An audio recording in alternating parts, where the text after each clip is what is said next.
Bonjour, bonjour à tous. Donc, on va commencer par un premier post, une vidéo simple que je vais essayer de faire de façon concise avec des conseils de terrain. Comment perdre un peu de poids sans risque pour sa santé, sans se mettre en difficulté au niveau de la santé tant physique que psychologique. Alors, j'espère que pendant cette vidéo, vous n'allez pas entendre mon chien ronfler trop fort parce qu'il est installé sous mon bureau, à mes pieds. C'est un vieux labrador et il commence à ronfler un petit peu fort, presque aussi fort que moi. Alors, j'ai pris quelques notes, bien sûr, pour être sûr de ne rien oublier pendant cet exposé, que je veux vraiment le plus simple possible, avec surtout des conseils de bon sens. Déjà perso, je pense qu'il faut énoncer plusieurs préalables. D'abord, bien sûr que les conseils que je vais donner sont des conseils généraux. En aucun cas, ils ne peuvent être adaptés à chaque situation particulière. C'est-à-dire que vous devez consulter un spécialiste en nutrition ou votre médecin traitant s'il gère cette problématique, si votre dossier comporte des éléments particuliers, des pathologies, des carences, etc., etc. Donc n'hésitez pas à consulter votre médecin traitant. En aucun cas, mon avis ne peut remplacer cette consultation du médecin traitant. Ensuite, j'ai pour habitude de ne jamais parler du mot régime. Régime, ça veut dire punition, ça veut dire frustration. Et plus vous allez faire des régimes, plus ça va vous lâcher dans la tête. Et un jour, vous allez remanger. En fait, vous allez faire du yo-yo, c'est-à-dire je me mets dans le dur pendant quelques semaines, je mange quasiment plus rien, ou je fais un régime, excusez-moi, mais un régime à la con, genre je mange que des pommes pendant un mois. Évidemment, vous allez perdre du poids. Et puis après, ben, ça vous lâche dans la tête, heureusement. Et vous allez remanger normalement, voire même plus, et vous allez reprendre du poids. Ça, c'est le yo-yo qui est dû à une trop grande vigilance par rapport à l'observance d'un régime. Donc, on n'emploie pas le mot régime. En fait, il faut manger de tout en quantité raisonnable. Je vais détailler un peu tout cela. Je pense que rien n'est exclu. L'alimentation reste un plaisir. Ça fait partie des éléments qui assurent notre équilibre psychologique et en aucun cas il n'est question de parler de souffrance et de privation. Donc manger de tout en quantité raisonnable, sans alterner des périodes de privation extrême avec des périodes de quasi-boulimie où ça va vous lâcher. Après, il faut peut-être aussi accepter qu'il y a de la génétique dans tout ça, que certains sont programmés pour être secs. Vous en avez un exemple devant vous. Je peux manger un saladier de frites avec de la mayonnaise et je ne prendrai pas un gramme. C'est comme ça. Merci à mes parents. Mais certains, par contre, ne mangeront qu'une seule frite sans mayonnaise et prendront 2 kilos. Donc on parle de génétique, de même qu'on parle de différence entre les hommes et les femmes. Et vous, mesdames ou mesdemoiselles, à partir de la post-puberté, eh bien, vous avez 5% de masse grasse en plus que les hommes, on n'y peut rien. C'est souvent un problème chez la sportive qui a du mal à accepter cette surcharge de graisse que le sportif ne présente pas.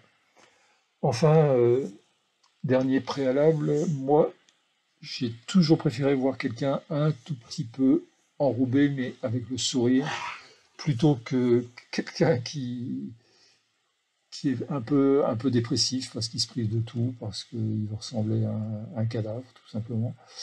Et donc, on peut penser même que dans certains pays, le surpoids est reconnu comme quelque chose de bénéfique. Et en France ou dans nos sociétés européennes, trop souvent, à force de lire les magazines, on veut calquer la silhouette féminine à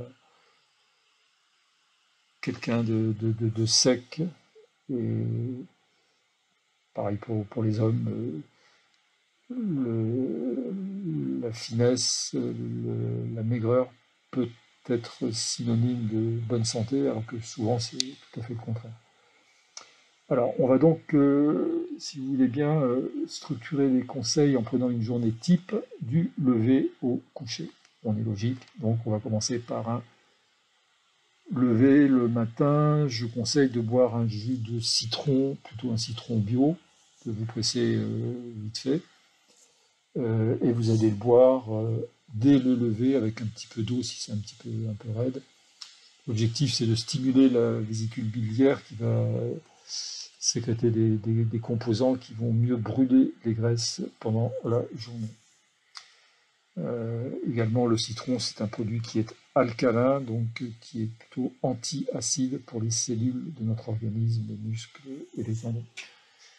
Vous allez faire votre toilette, vous allez vous habiller, si bien qu'il s'est passé à peu près un quart d'heure, 20 minutes entre la prise du citron et le petit déjeuner. C'est important cet écart, ce délai de 10 à 15 minutes, 20 minutes même, si possible. Et donc vous allez attaquer un petit déjeuner que je vais qualifier d'hyperprotéiné, c'est-à-dire que ce petit déjeuner va contenir plus de protéines que de glucides. C'est un des facteurs qui aide à perdre quelques kilos.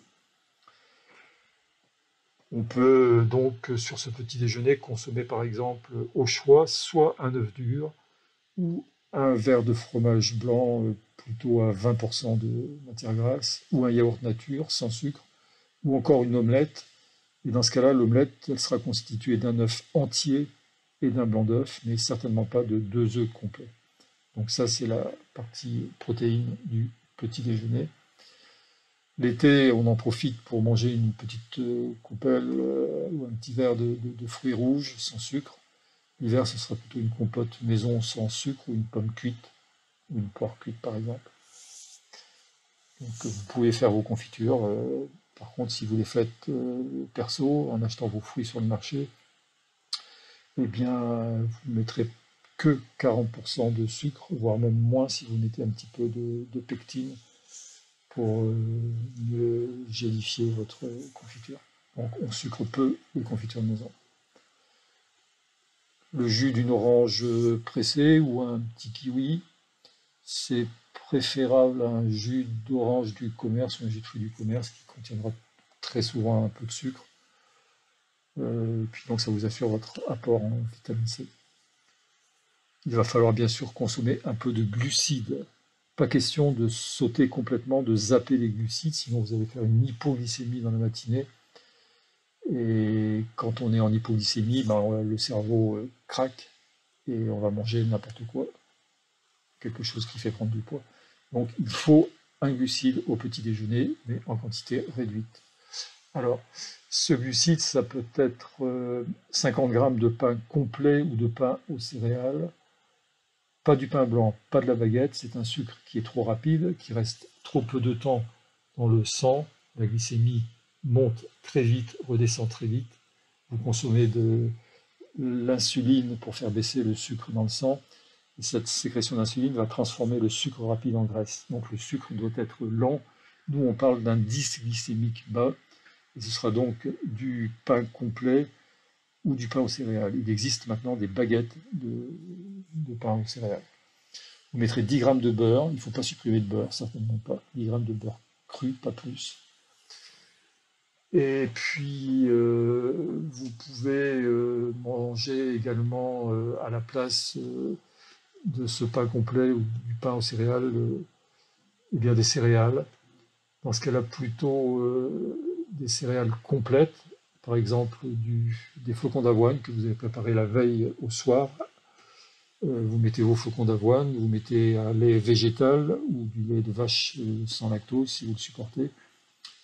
Vous mettez quelques raisins secs, vous pouvez mettre un yaourt, vous pouvez mettre un peu de compote et puis quelques cubes de fruits ou éventuellement vous pouvez mettre des fruits rouges pour rendre ce bol ou cette assiette de flocons d'avoine plus sympathique. Le goût, les couleurs, c'est quelque chose d'important quand on veut chercher à perdre du poids pour que le cerveau quand même prenne un peu de plaisir en mangeant. Le plaisir, c'est essentiel. Voilà donc pour ce petit déjeuner complet qui est un véritable repas que vous pouvez terminer par une boisson chaude ou accompagner par une boisson chaude, un café ou un thé, plutôt du thé vert ou du thé noir, puisque c'est un produit qui sera plus riche en antioxydants. vous vieillirez moins vite. Et puis voilà, ce petit déjeuner est terminé. Il vous a apporté des glucides, des protéines, des vitamines, des minéraux, dont du calcium, puisque vous avez mangé, on a vu, un yaourt nature ou un peu de fromage blanc à 20%. Alors, on avance dans la journée. Vers 11 heures, je conseille une petite collation. Le principe, en fait, c'est de multiplier dans la journée les apports alimentaires, plutôt que de dire, docteur, le matin, bah, écoutez, je me lève, je ne mange pas. Le midi, vite fait, je mange un sandwich. Par contre, le soir, bah oui, j'ai 3 enfants qui jouent au rugby, alors le soir, je mange. Et ben là, vous allez grossir parce que vous allez stocker. Parce que la nuit, vous n'allez pas sortir en discothèque forcément à tous les coups. Et du coup, il vaut mieux répartir votre alimentation dans la journée. C'est-à-dire qu'au lieu de manger ça en une fois ou en 2 fois, il faut le manger en 3 et même mieux 4 fois. C'est le meilleur conseil pour perdre du poids, répartir l'alimentation dans la journée. Alors voyons cette petite collation, simplement une pomme crue que vous allez bien laver, vous gardez la peau, puisque la peau va avoir une action anti-cholestérol, elle va absorber un petit peu les graisses. Et puis vous pouvez manger, si vous avez un petit creux, sans problème, un yaourt nature sans sucre, quelques fruits rouges, si vous en avez à disposition, puisque là, cette vidéo est tournée en été. Soi-disant en été, parce qu'aujourd'hui, en Bretagne, il tombe des cordes. Mais bon, peut-être que vous avez la chance d'avoir du soleil aujourd'hui. Alors, voyons maintenant le repas de midi. Le midi, donc un repas complet, qui ne doit surtout pas être consommé vite fait. C'est-à-dire que ce qu'on mange est important, la façon dont on mange est encore plus important. Rien ne m'agace plus que de voir par exemple des sportifs manger en regardant leur iPhone ou leur smartphone, en envoyant leur SMS, en prenant connaissance des réseaux sociaux et de tout ce que vous avez trouvé dessus. Un repas, c'est un espace convivial de partage, on discute, on ne regarde pas la télé, on ne tape pas sur son PC et on ne regarde pas son téléphone portable. J'ai même connu des équipes dans lesquelles j'ai travaillé où il y avait un système de sanctions financières quand quelqu'un arrivait au repas avec son portable, pourquoi pas. Alors, ce repas de midi, que vous allez prendre le temps de bien manger, vous allez prendre le temps de bien mastiquer longtemps, longtemps, longtemps. Éventuellement, vous posez la fourchette, vous posez le couteau entre chaque bouchée. C'est hyper important. Si vous mangez trop vite, le cerveau ne prend pas l'information qu'il a mangée et vous allez continuer à manger.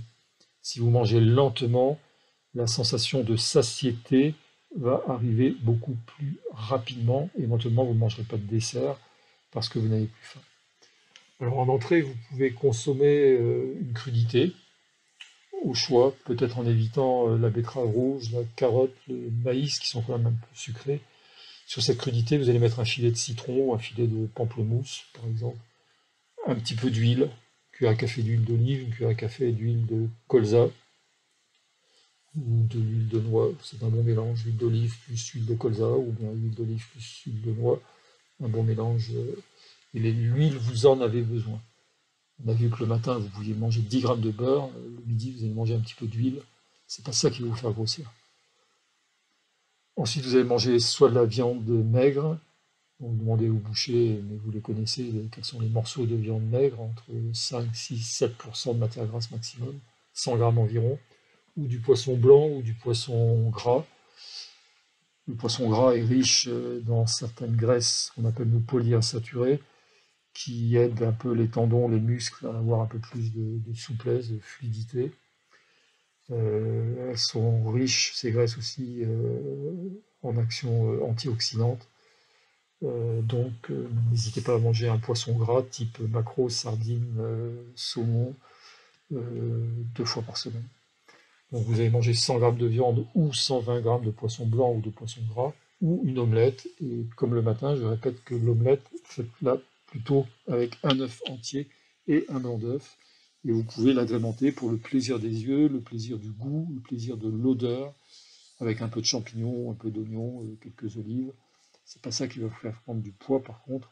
c'est important dans votre assiette d'avoir des odeurs, des couleurs et d'avoir du goût.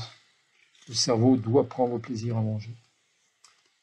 Alors, l'assiette de légumes, on ne s'arrête pas à la viande, au poisson ou à l'omelette, il va falloir une assiette de légumes, elle sera composée absolument de 3/4 de légumes verts cuits. Légumes verts cuits, dont je ne vous les détaille pas, vous les connaissez, hein, les épinards, les courgettes, la ratatouille, les aubergines, les haricots verts, etc., etc. 3/4 de légumes verts cuits pour 1/4 de féculents. Les féculents, il faut les varier. On peut facilement en trouver 7 dans la semaine pour changer chaque jour. Ça peut être des pâtes au quinoa, par exemple, des pâtes complètes, du riz complet, des pommes de terre cuites à la vapeur avec la peau. Ça peut être du couscous, c'est-à-dire de la semoule, plutôt complète. Ça peut être des pois chiches, ça peut être comme autre légumineuse, des pois cassés, des fèves par exemple. Ce qui est important, c'est que ce glucide soit un glucide lent, un sucre lent. On ne parle plus de sucre lent, on parle de sucre glucide à indice glycémique bas, c'est-à-dire que la sécrétion d'insuline sera très faible. Si vous mangez des pâtes au quinoa, votre glycémie va monter doucement. Si vous mangez des pâtes normales ou du riz blanc, votre glycémie va monter très vite et donc vous allez sécréter plein d'insuline et transformer votre sucre en graisse. Donc je mange un légume vert cuit et j'y associe 1/3 ou 1/4 de féculents. Mais j'ai le droit de manger des féculents, c'est important, sinon vous allez faire une hypoglycémie en milieu d'après-midi et vous allez craquer en mangeant n'importe quoi. Donc on a vu pour ce repas, j'ai insisté sur les légumes secs, les légumineuses, 2-3 fois par semaine, parce qu'elles constituent un bon glucide à indice glycémique bas, et en plus ça contient de bonnes protéines pour le muscle, surtout si vous faites du sport. Attention, donc, surtout, pendant ce repas, consommez bien les féculents que je viens de lister, qui sont des sucres lents et non pas des sucres rapides. Vous allez éviter le fromage, peut-être pendant quelques semaines, les premières semaines, pour le remplacer par un verre de fromage blanc à 20%, avec un peu de fruits rouges. Profitons, c'est l'été. Ou un yaourt nature sans sucre. Pendant ce repas, vous avez donc le droit, vous avez même l'obligation de manger un peu de graisse, par exemple 10 grammes de beurre cru sur votre assiette de légumes, et on a vu 2 cuillères à café d'huile sur vos crudités en entrée. Cette petite quantité de graisse ne vous fera en aucun cas grossir, et votre organisme en a besoin pour faire la synthèse de nombreuses hormones. C'est hyper important de ne pas supprimer complètement les graisses. Alors, on va avancer un petit peu encore, et 20 minutes après ce repas, vous allez consommer votre fruit. Il vaut mieux une petite coupure de 20 minutes entre la fin du repas et le fruit. Vous pouvez manger une pomme, une poire, vous éviterez le raisin, la banane qui sont quand même avec des sucres assez rapides. Donc le fruit plutôt 20 minutes après le repas.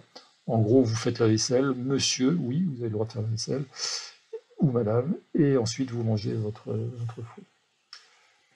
On réajuste les lunettes pour continuer à lire un peu les notes que j'ai prises pour être sûr de ne rien oublier. Dans l'après-midi, on va rajouter une petite collation. Toujours le principe, au lieu de manger ça en une fois ou en 2 fois, on va essayer de manger en 3 fois, voire même 4 fois, voire même 5 fois dans la journée. Donc une collation vers 15h30, 16h, 17h. Ça dépend de l'heure à laquelle vous allez manger le midi, bien sûr. Ça dépend de l'heure à laquelle vous allez manger le soir. Mais en gros, entre les deux, vous allez collationner un yaourt nature ou un peu de fromage blanc, et puis un fruit avec la peau, sauf l'orange, bien sûr, je ne vous conseille pas forcément. Une pomme, une poire, quelques fruits rouges. Si vous avez vraiment un gros petit creux, une tranche fine de pain complet ou de pain aux céréales, avec un peu de confiture maison, pas trop chargé en sucre. Ça, c'est la petite collation de l'après-midi. Et on arrive donc, on termine notre journée, et très logiquement, figurez-vous qu'on arrive au dîner. On est d'accord? Alors, Moi, je déconseille un peu les crudités le soir parce qu'elles vont empêcher de dormir. C'est de la fibre crue qui est plus difficile à digérer. Et si vous vous couchez assez vite après avoir mangé, si vous mangez tard, ça peut gêner l'endormissement. Donc plutôt, euh, on passe directement au plat principal avec une cuidité, c'est-à-dire un légume vert cuit en quantité plus importante que le midi. Là, il ne faut pas hésiter à prendre une assiette avec 3/4, voire 4/5 de légumes verts, et même si la balance stagne un petit peu, que le poids ne veut pas décrocher, ce ne seront le soir que des légumes verts, avec par exemple une petite tranche de pain complet ou de pain aux céréales pour apporter des glucides. Donc le soir, beaucoup plus de légumes verts cuits que de glucides. Si la balance est sympa et qu'elle vous montre que la descente de poids est régulière et constante, alors vous pourrez ajouter un petit peu de glucides, mais en quantité très modérée le soir. Si le midi vous avez mangé de la viande et du poisson, pourquoi en remanger le soir? Moi je pense que c'est pas la peine. Si vous avez la chance d'avoir un bon poissonnier et des produits frais, vous pouvez manger quelques crevettes éventuellement. Ça peut être sympa, c'est un bon apport en protéines, des protéines qui sont très peu grasses, et ça peut être intéressant pour le dîner. Alors, est-ce que j'ai oublié quelque chose? Oui, j'ai oublié de parler des boissons. Ben, il faut boire. Il ne faut pas forcément boire beaucoup pendant le repas. Un petit verre, ça suffit, de l'eau plate. Par contre, il faut bien boire entre les repas. Boire régulièrement, 1,5 litre, voire 2 litres par jour. Boire quoi? Ben, de l'eau minérale, même l'eau du robinet, elle a jamais tué personne, elle est bien. On peut, si elle est vraiment trop chlorée, la laisser un petit peu dans le réfrigérateur quelques heures ou la nuit dans un pot en grès, de sorte que le chlore s'échappe, s'évapore, s'élimine, et votre eau aura un goût tout à fait normal. On n'est pas obligé d'acheter des bouteilles en plastique parce qu'il faut peut-être aussi se poser la question que va devenir le plastique ensuite. C'est quand même une source de pollution largement reconnue. Allez, on va donc terminer la journée. Quelques minutes avant de coucher, eh bien, vous allez encore collationner un tout petit peu, vite fait, pas grand-chose. Par exemple, une tisane sédative, de la camomille, du tilleul, de la verveine, avec une petite cuillère à café de miel, du vrai miel, hein, pas du sucre. Vous avez du miel qui est composé à 95% de sucre. Donc, choisissez du bon miel, du vrai miel, si possible, si à côté de chez vous, un agriculteur fait son miel à ses ruches, une petite tisane, et pourquoi pas une toute petite tartine de pain avec un tout petit peu de confiture, donc un tout petit apport de glucides lent, un indice glycémique bas, juste avant le coucher, pour permettre la nuit un petit maintien de la glycémie. On sait que la nuit, si vous faites des hypoglycémies, vous allez vous réveiller sans forcément vous en rendre compte, et le sommeil sera de moins bonne qualité. Alors, ai-je oublié quelque chose? Oui. Donc, je m'occupe de nutrition, et comme vous le savez, je m'occupe aussi de médecine du sport, et donc j'ai oublié de vous parler qu'il faut bien sûr bouger. Alors, bouger, ça ne veut pas dire bouger toute la journée et sauter toute la journée, ça veut dire essayer de structurer, par exemple, le matin, avant le petit déjeuner, soit 30 minutes de marche rapide à 5 bons km/h, en veillant à être bien chaussé pour éviter les ampoules, les problèmes de pied. Donc 30 minutes de marche rapide le matin avant le petit déjeuner. Et si c'est l'hiver et que vous avez la chance d'avoir un vélo d'appartement ou un home trainer, vous faites 30 minutes de home trainer, mais à une allure tranquille, que je qualifie de conversationnelle, c'est-à-dire que vous êtes capable de parler pendant votre activité. C'est l'assurance que vous tapez dans vos graisses. Donc le matin, 30 minutes à jeun, cette activité est importante.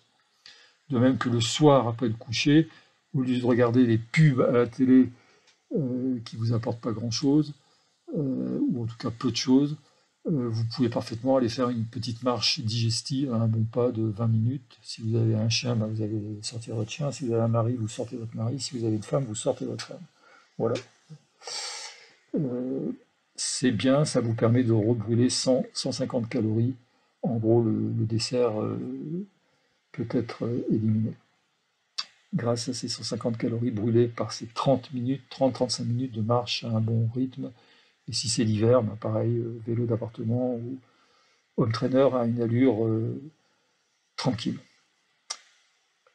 Ce à quoi vous allez ajouter 2 ou 3 fois par semaine une activité plus prolongée de 90 minutes, donc une bonne marche, un bon pas, toujours 5 km/h, 5,5 voire même 6 km/h, une marche rapide, bien chaussée, en évitant une surface macadam qui peut brûler la voûte plantaire, qui peut agresser un peu le pied, plutôt un chemin côtier si vous êtes en bord de mer, un chemin à la campagne si vous êtes à la campagne, et on évite le macadam. Mais 1h30 de marche 3 fois par semaine, et ou du vélo. 1h30 de vélo à un rythme tranquille, 20, 25 à l'heure, pas plus. Vous êtes toujours capable de parler pendant votre activité. Vous pouvez aller nager également.